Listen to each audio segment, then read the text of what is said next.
Hello, and welcome to Ending Physician Overwhelm. I'm your host, Dr. Megan Mello. I'm a family and obesity medicine physician, as well as a certified life coach for physicians.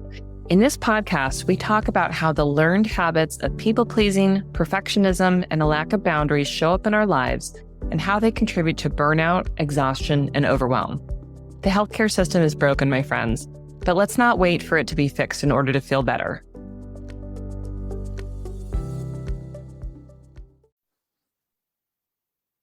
Well, hello, my friends, and welcome to the show. Today is another special guest episode, and I am joined by Dr. Kirin Palmer, who is a pediatrician in Portland, Oregon. Dr. Palmer graduated from Drexel University School of Medicine, and as I mentioned, she is a pediatric physician. She loves to dance the hula, and she loves to spend time with her 10-year-old. Dr. Palmer, Kirin, welcome to the show. Oh, good morning. Thank you so much for having me, Dr. Mello. It's really a privilege and an honor to be here to talk to you and maybe to help other physicians that are out there kind of wondering if they're burnt out or not. Yeah. I think it's so true that it's easy for us to kind of ignore or be in this head down mode where we're like, I don't want to really think about burnout, or I don't really want to think about how I'm doing on the inside because it's too scary.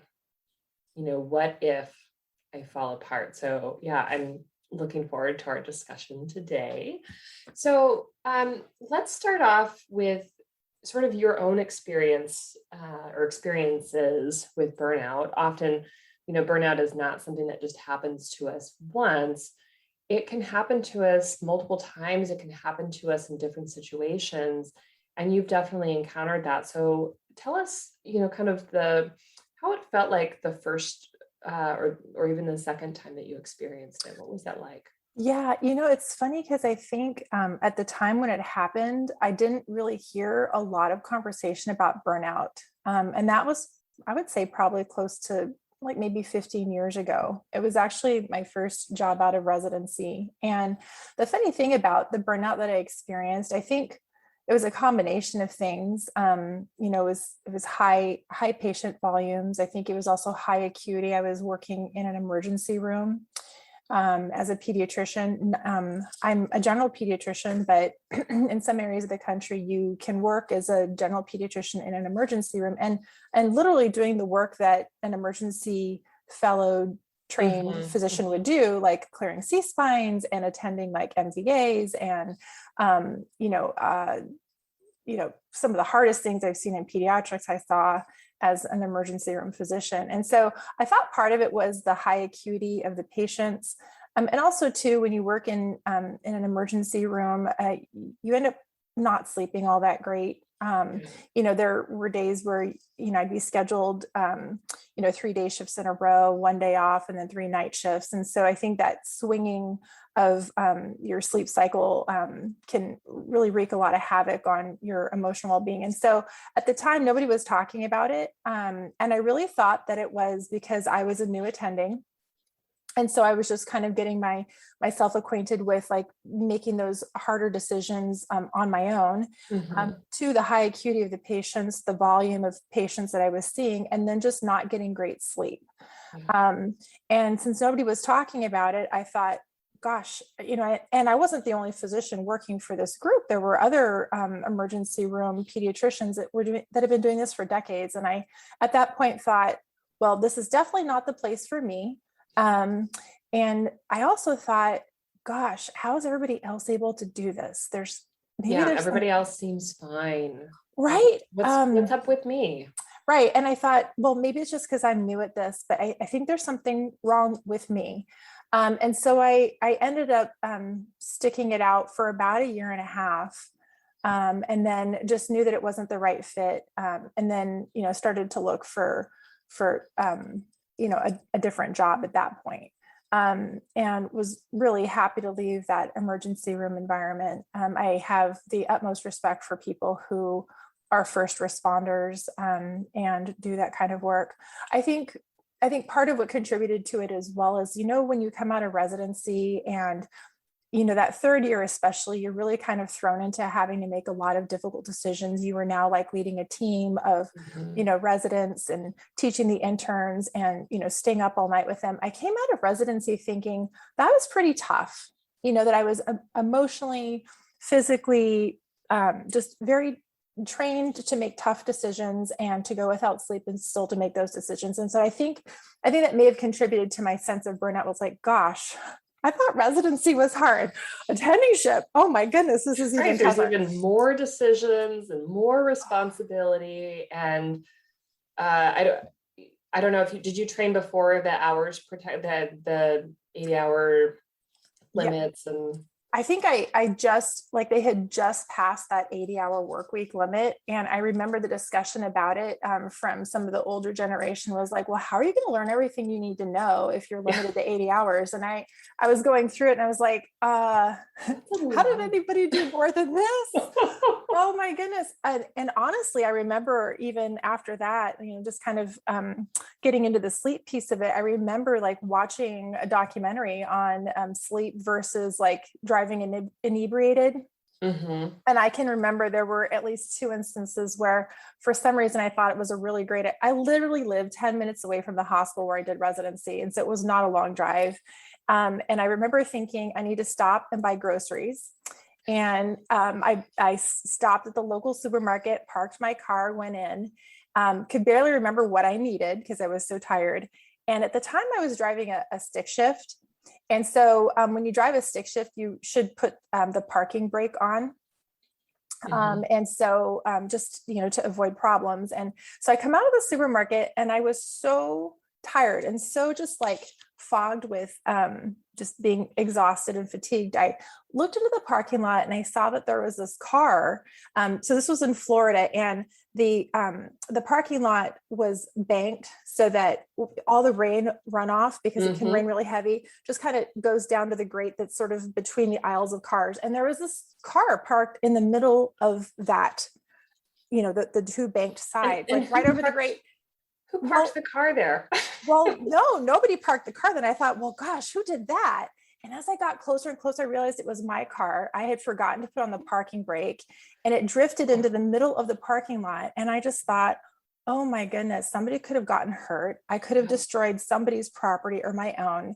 And really, like, after that was like, okay, so when you're done with being awake for 30 hours, you just need to go home. You got to go home. You got to sleep. Yeah, you got to sleep, because bad decision-making happens when you're really tired, which can, of course, could lead us into other conversations about doctor training and even like working as an attending. So that was my first experience at burnout, but we didn't call it that. We just called it like lack of sleep and just not I'm just the right tired. fit.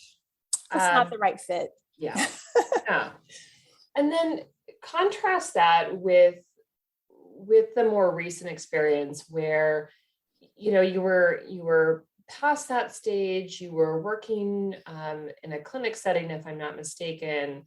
And it sounds like you had gotten past that idea that it was just you, but you were still, bumping up against this burnout, and to walk us through, kind of what happened there. Well, it's interesting because I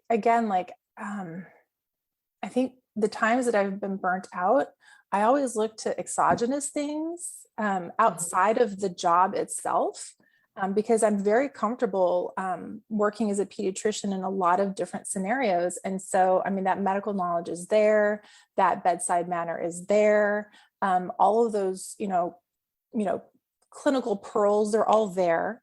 So the patient encounter is not the hard part of it.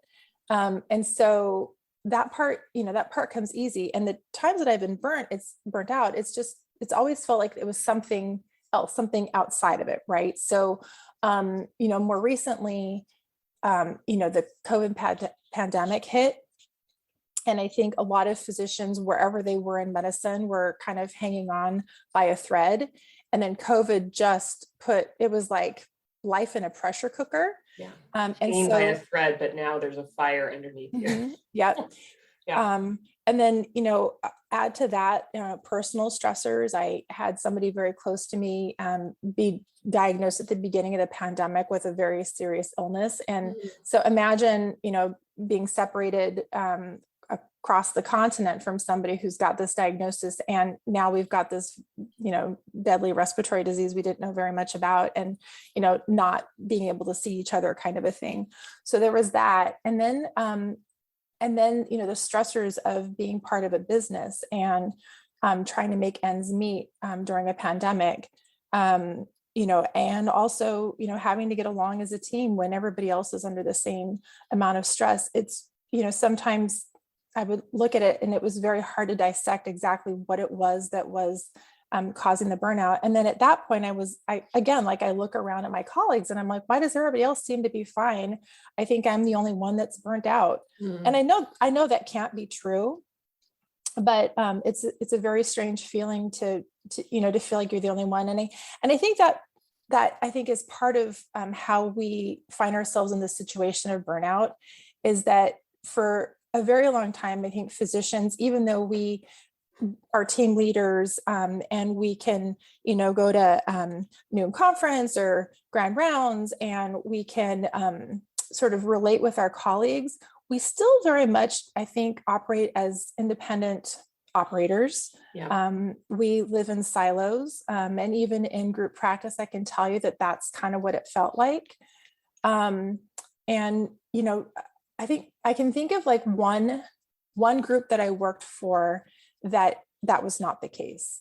And that scenario where, your colleagues got together after hours and socialized, and we knew each other's children. We went to each other's weddings and bat mitzvahs and, baby showers.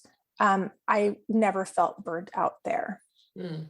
And so I think this last round of burnout, it was probably a lot of things coming together at once, but it certainly wasn't the patient care piece of it this time. It was, and, I think even without the pandemic, the pressures of actually running a business and all of that really contributed to that burnout.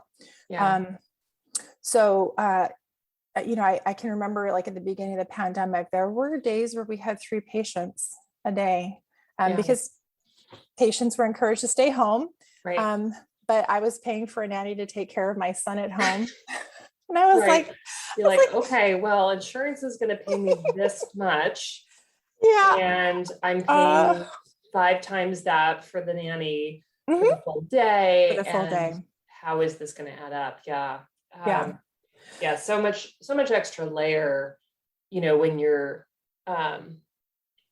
dealing with the issues of private practice where, the reimbursement model is really how you get paid. And that's not even actually exclusive to private practice, but, versus having a salary versus being employed. And, those folks are relatively happy maybe when their schedule is not super full because it gives them a break. But on the other hand, when you're looking at this empty schedule and you're thinking, how am I going to make the ends meet? Right. On top of the worry that we have about what if I get sick? What if they get sick? Oh gosh. It's all of those things. And, just coming back to what you said, I think in many situations, physicians will sort of share the sort of casual fun burnout, if we can use those words of like, oh, I'm so tired, I'm so exhausted, I'm so burned out, but not really admitting that they're struggling, admitting that they feel so overwhelmed that, it's just hard. Everything is just hard. And so thank you for sharing that experience, and interesting to contrast that with the other practice that you were in, where it was, people who enjoyed being together. Oh yeah. And how that felt different. Yeah. And it's funny because, I'm on Facebook a lot more now. I think during the time when I was really feeling burnt out, I actually just kind of receded from Facebook. It's only recently, I would say maybe in January, that I kind of renewed it. So, I mean, there is probably like a 3 to 4 year gap in anything I posted on my Facebook page, but I'm still friends with the group that I work with, even not just the physicians, but the nurses and, registration folks that I worked with. Like, we still see each other if we have an opportunity. And it's really a lot of fun to have that kind of a connection. I think when we're burnt out, part of it happens because we're siloed. And then it just kind of, when you're burnt out, you don't really feel like reaching out and sharing how bad things are, especially like if you think that everybody else around you seems to be fine.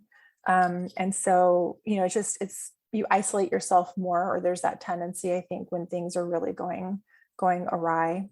Yeah. So, and speak a little bit about, if you will, there's these episodes where it really felt like you were the problem. If only you knew more, or if you were more, tuned into the ER sort of lifestyle and that kind of thing, or the sleep deprivation, versus the situation where it's more burned out on more of the business end and, some of those stressors, but you didn't feel like it was you. But I'm just wondering, sort of from your experience, the difference in those experiences of burnout and maybe how you sort of sorted through them and came through them, because so often we think it's me and I need to work harder or I need to do more, but that's not always, that's not usually very helpful because we're usually doing so much. Well, I think part of it comes from like you don't get to medical school and you don't get through residency by sort of short shifting yourself. I would say most physicians I know have some degree of, really significant work ethic, and I think we learn it early on because we've got to get through all those pre-med classes and they pile them on. I mean, I don't know about you, but I took physics and chemistry during the summer. And OChem. Oh, and I mean, if that wasn't hard enough to like condense it, but I had to do it. I had to get it out of the way. You have to jump this hurdle. I mean, you just live, breathe, and drink physics. And then there's physics lab, and there's no moment where you can actually like catch your breath, it seems. And even if you take like the year-long, 2-semester course of organic chemistry, like, that's some tough stuff to get through. And so I think that as physicians, we're really used to, like you said, just kind of getting your head down and just like, I got to get through this. I got to get through this. The problem though, is that when all the things come together to create that situation where you're feeling burnt out, putting your head down and getting through it, that's not happening.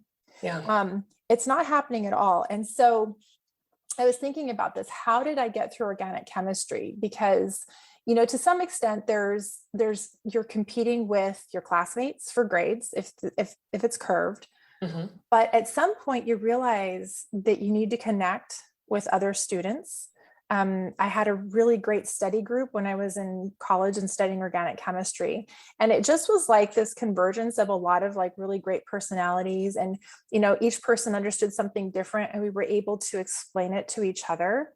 And so I think what made that very difficult situation where I wanted to master something and it felt really overwhelming, the key was connecting. The key was being part of a community that knew what I was going through, right? Because organic chemistry comes naturally to just a very select few. I am not one of them. But I needed somebody to explain to me like how to picture those, orbiting whatevers, the bonds and the this and the right, and who's attracted to who, and make songs out of it and mnemonics, because that's not where my brain goes. And so when I think of that example, we physicians were used to kind of just putting our heads down and getting through the material, but in those very difficult situations, getting together in a study group with people who maybe understand it a little differently, or maybe even a little better, or have a better study strategy. Like that's how you get through difficult situations. And so I'm probably not answering the question about the business piece of it directly, but at the beginning of the pandemic, I really was at a very, very low point because I still kept going to work. I was worried about bringing COVID home to my son. I had to go, he wasn't doing well in school because, he has a hard time paying attention. And so being online was just horrible. And then I'm like dishing out money for people to take care of him while I'm not earning anything. Right. And so I actually turned to like a coaching podcast. And I just put in a search for like women physicians, and up came this really terrific podcast. And And the coach in it, the first thing she said was, we're trained as physicians to take care of others and to do no harm. But we also need to think about not doing harm to ourselves, because how can we keep giving to our patients when we, when No we're not filling our cup, right, including us. exactly. So I was really at this, it was like the fuel tank was totally empty, and those words really spoke to me. But it was sort of this evolution of kind of getting to a point where I found a community and I was able to connect and, have since realized the importance of coaches, to kind of to help me through the areas where maybe I was struggling, the areas that were more challenging. And so, I kind of took that. And then as some of the business issues came up that were seemingly unsurmountable and overwhelming, I started to apply the things I was learning in coaching.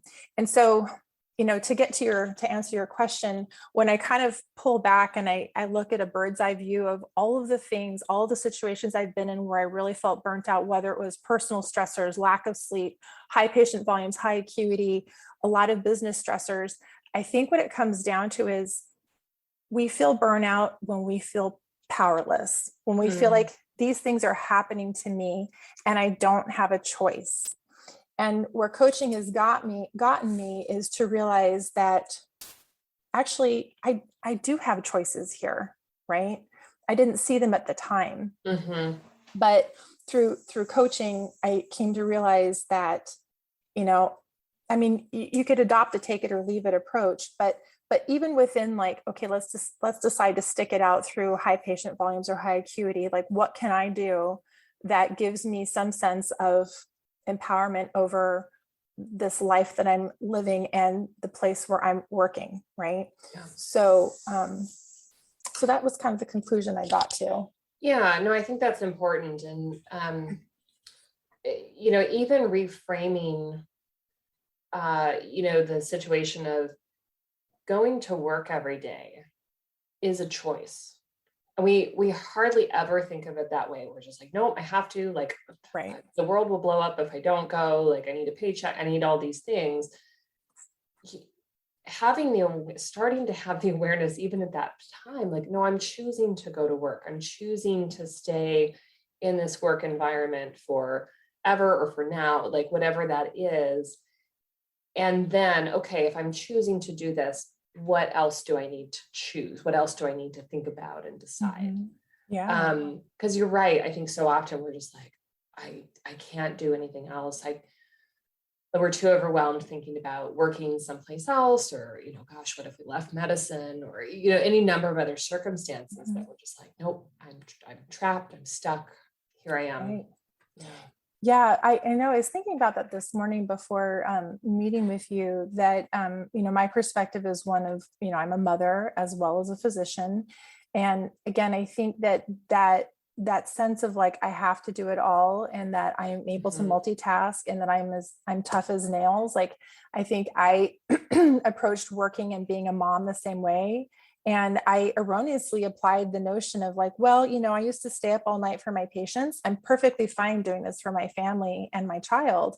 And oh my goodness, if I could straighten somebody out with that thinking now, I lost so many years of sleep over that, because it's just simply not true. You don't have to lose sleep.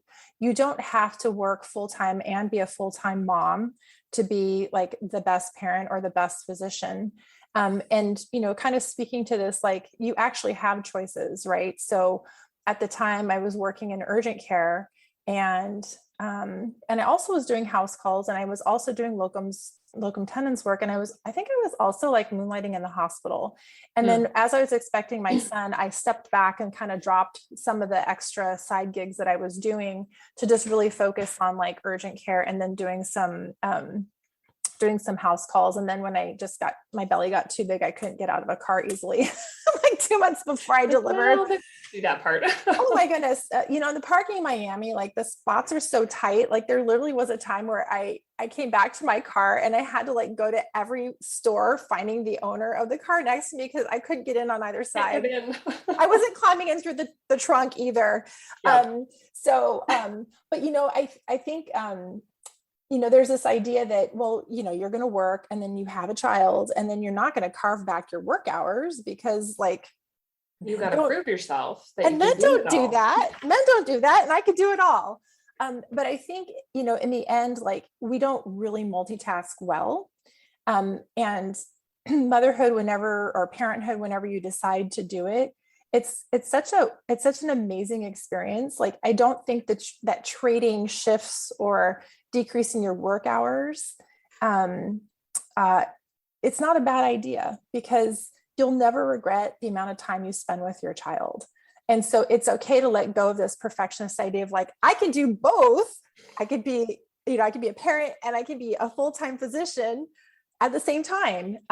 It's okay to carve back your hours. And so I actually, I appreciated doing that. And I, encourage other parents that I see in my practice to do the same if they can. Yeah.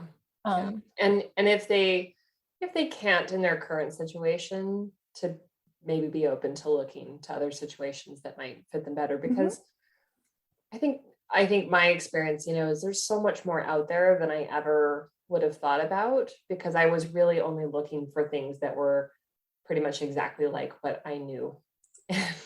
Isn't that funny?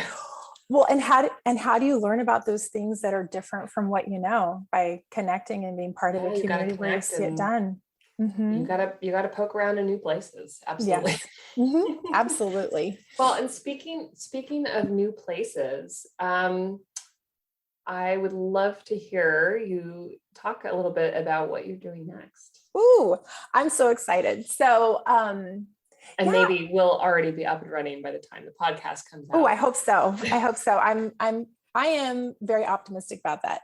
And I would say in general, I'm an optimist. And I'm definitely applying that spirit to my new project. So I finally feel like I have, studied enough, quite a few businesses, business models, different practice models. I am, definitely an experienced physician. And so my next step is to take all of this information and experience and apply it to a solo practice, which may seem rather strange on the coattails of the COVID pandemic. And there, in this area, there were quite a few practices that just, they folded, they closed, they were barely able to hang on. But I think that there is a way, I'm optimistic, there's a way to find a niche where we can, and this is my hope, and this is going to be successful, where I can see patients the way I think it should be done, and still run an efficient business that doesn't force me to work faster and see more patients. I don't think that the solution is, increasing patient volume. And, this comes at a time where CMS is saying in 2023, they're going to decrease the reimbursements. And I, at first kind of cringed at the thought, but, one of my business coaches just, has taught me to look at challenges as a way to learn and to grow from it. And that's what we're going to do. We've got to get clever about how we reduce our overhead, because if the reimbursements aren't increasing, we've got to decrease our overhead and potentially even find like other ways to keep the practice financially solvent that don't necessarily require insurance. And so I'm launching my solo practice here in Portland. It's called Pure Joy Pediatrics. The idea is to really restore joy into the pediatric practice for everybody involved.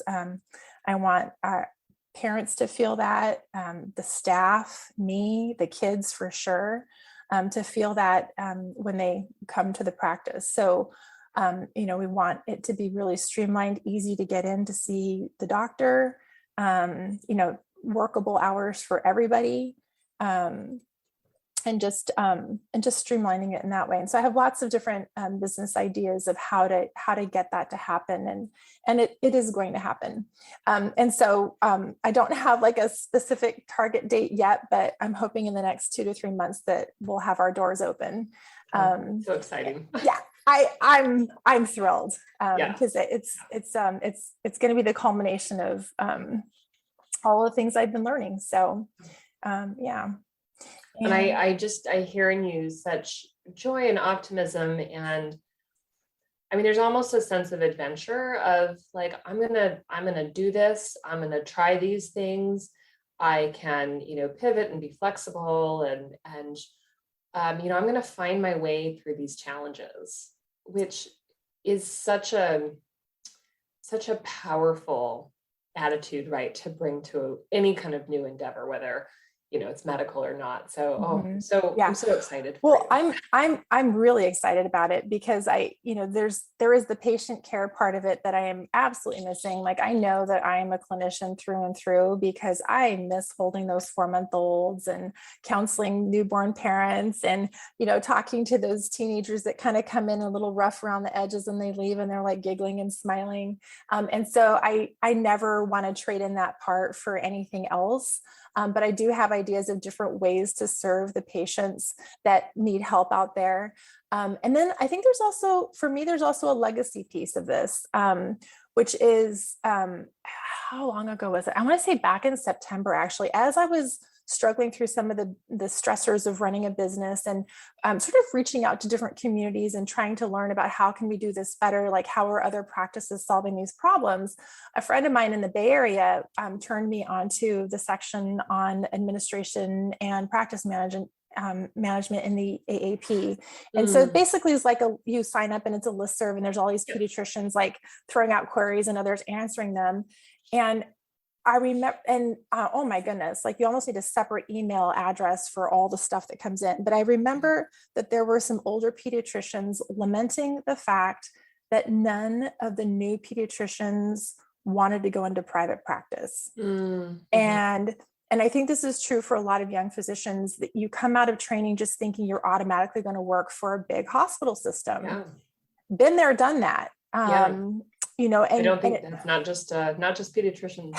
No, it's all physicians. And I mean, granted, like if you're in a surgical subspecialty, you probably have to do that. But and so one of my thoughts is really to try to bring in pediatricians in training and just show them how to do private practice and that it can be done and your life could actually be a lot better and that you can take care of patients the way that you want to, rather than a hospital saying, in and out in 15 minutes, or a practice saying in and out in 15 minutes or half an hour or whatever. So, so I think that, like I said, I'm an optimist. It's going to happen. Lovely. Well, we are excited for you. I'd love to hear too, for everyone who's out there listening and maybe experiencing burnout, or maybe they're not sure about it. Like, what do you want those folks to know? What would you pass on to them? I would say that you're not alone. I think, like I mentioned before, I think when you are burnt out, it's hard to, 1, recognize, 2, admit it, and 3, share it with anybody. And it can be a really private thing too, where there's all these Facebook groups. You can go onto LinkedIn and just put in physician burnout. And I think the COVID pandemic, maybe this would be one of the good things about the COVID pandemic, is it really kind of brought this sort of stress in physicians' lives to light. And I would say, if you enjoy clinical medicine or academic medicine, but you're feeling burnout, don't give up. Like I said, I'm the eternal optimist. I think there is a way to preserve that piece of what you offer as a physician in a way that is palatable and in a way that works with the goals that you have in your life, like spending more time with your family. I think at this point, my goal, and I think all of our goals, should be to keep physicians in practice, however that looks. Yeah. Allow for more balance, encourage. Oh gosh. Yeah. How can you keep giving of yourself on empty? It's like the reason why women take prenatal vitamins is because if you don't take those prenatal vitamins, that baby that's forming in your body will steal the nutrients from your body and you'll keep going. You're not going to die. You're just going to be an empty shell. And it's the same thing, I think, for physicians. If we don't keep nurturing ourselves and the things that make us human, at some point you're going to be an empty shell of yourself. And that is burnout. Yeah. That's, I think, such a perfect thought to go out on. So, yeah. Don't be an empty shell. And, there are very, I mean, certainly in your story, there are things that we can and should be doing, right? Realizing that we have choice, learning how to fill our own cups and not thinking that we're alone. Yeah. Because we aren't. Thank you so much for being there for physicians and just, being on the forefront of something that's sometimes really difficult to talk about. I think, more of us need to connect with physicians who are able to kind of coach us and get us to a better place and keep us practicing medicine. Oh, thank you. So thank you for being there for us. Oh, yeah. Well, anybody who's listened to my episodes, something I experienced too. And I also thought I was alone and I also thought it was me. And if only blah, blah, blah, then I wouldn't feel like this. But I did feel like an empty shell and I did have to figure out, and I don't want other people to have to struggle, just the same way you don't want other people to have to struggle with figuring out how to open a practice and how to do medicine differently. I think that we all have something to give. We all have ways that we can be helping each other rather than staying in our silos. Mm-hmm. Like, let's just give up that notion. Yep. That didn't help any of us. Agreed. We work together at OPEM. We need each other. And, I think find your community. Absolutely. Yep. Well, thank you so much for joining me on the podcast today. Where can people find you if they want to know more about what you're doing and follow your journey? Wonderful. Thank you for asking. So I don't have my website completely launched yet, but if you look up purejoypediatrics.com, my landing page is there and hopefully the website up and running in the next week or so. I'm also on Instagram and Facebook. And I just actually started my own YouTube channel yesterday. But if you look for Kirin Palmer, MD on any one of those Instagram, Facebook, or YouTube, you should be able to find me. Yeah. And just to say that you too can figure this out, listener, if you are thinking that you would like to be out there in social media, real human beings can do this. Yes. All right. Well, thank you so much for joining me today, Kirin. I am so excited to see what happens for you and for my listeners. Thanks for tuning in and we'll see you next time. Bye-bye for now. Bye. Thank you.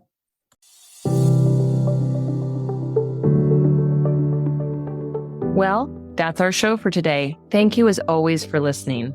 To learn more about my coaching programs, head to www.healthierforgood.com. And if you love this podcast, please drop us a review on iTunes or support the show by clicking the link in the show notes. Until next time, take care.